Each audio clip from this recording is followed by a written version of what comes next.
Hello Taurus, Sun, Moon Rising, and Venus Signs. Kamusta kayo?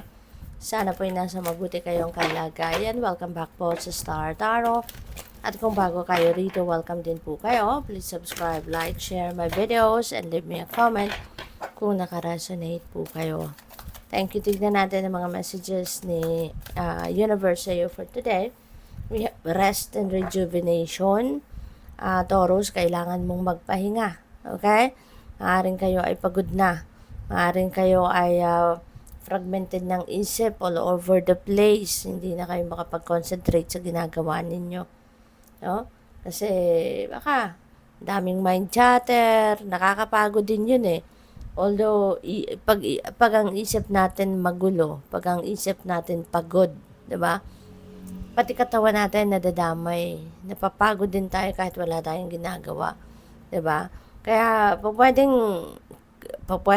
mentally kayo exhausted na sa ngayon, kaya katawan ninyo stress na din. Pwede rin physically stressed out na kayo. Kaya pati ang isip din ninyo, 'di ba? Hindi na kayo makapag-concentrate kasi yung katawan ninyo napapagod na, no? So whatever the case may be, rest and rejuvenation is what you need right now. Kaya itong panawagan sa iyo ng universe. Now, magpahinga ka, mag-rejuvenate, mag-recuperate, mag-recharge ka so that you'll get back to your 100%. Okay? We also have 7th chakra, Archangel Uriel. Ayan. So, there is a free flowing of information na dadating. Merong mga beautiful ideas, merong mga insights, inspiration na dadating. Kaya pakinggan ninyo yan. Pay attention to that. Mga subtleties din, no? Pwedeng may mga subtleties na mangyayari or dadating. So, obserbahan ninyo yan, tignan ninyo yan. Kasi, those are guidance sa inyo ng universe. Those are guidance ng universe sa iyo. Yan ay mga paalala sa inyo, no, ng universe. Alright?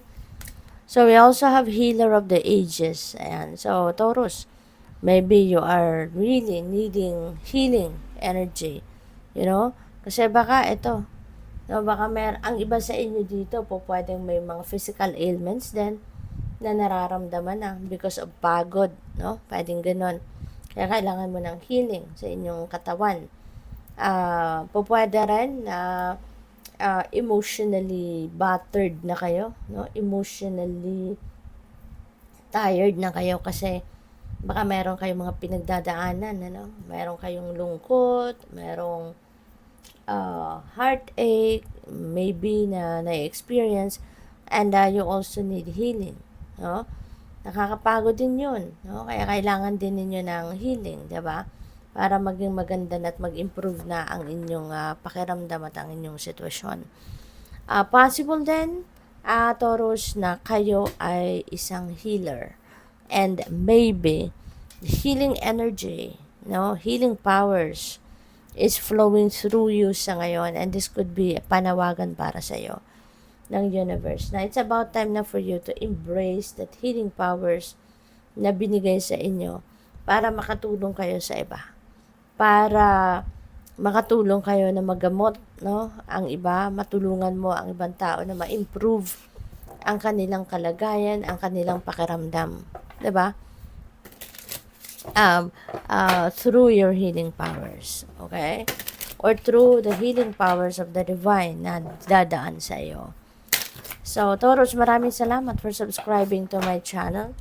Thank you also for if you have not subscribe yet, subscribe na po kayo.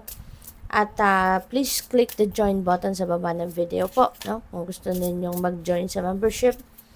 And maraming salamat din sa mga cross-watchers. Thank you for being here. Thank you for your support. At sa mga hindi po nag-skip ng ads, maraming salamat din sa inyong oras at suporta. So, be a light to others. Ayan, sabi dito, you have a powerful message to share. Shine your light on the world so that others can learn from you. Ayan, be light to others. Gamitin mo na ngayon yung sarili mong liwanag, to inspire many people, to help other people find their own light as well.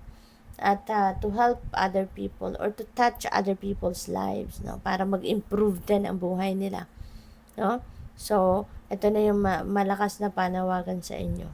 Okay? So, maybe you are going to help others ngayon na mag-heal na. No? So, talagang ito na yung iyong mission sa buhay sa ngayon. Pray from the heart. Prayer really can move mountains. Reach out to the divine with your heart's concerns and watch miracles unfold. Magdasal po kayo. Baka nakakalimot na kayong magdasal. Dahil sa kabisihan sa worldly things, maybe nakakalimutan mo na to. That's why the universe is reminding you na prayer really can move mountains. Miracles can happen anytime. Diba? Magdasal kayo, hingi kayo ng kung anong gusto ninyong hingiin. At huwag kayong makakalimot na ipagdasal din ang pagpapasalamat sa mga blessings na naibigay na sa inyo, what is yet to come. Okay? So, yun, panawagan sa inyo dito, magdasal po kayo. Alright? Reach out to the divine. They are just a prayer away. Alright? We also have the way forward is open. You're not trapped. Possibilities and opportunities abound. So, mayroong paparating, na mga oportunidad and posibilidad sa buhay ninyo. I will guide you to personal and spiritual freedom. Yan ang promise sa inyo ni Archangel Michael. Tutulungan ka niya, to your personal and spiritual freedom. So, very supportive si Archangel Michael sa inyo. Okay? Good luck sa iyo. Thank you for watching. Love and light. Namaste.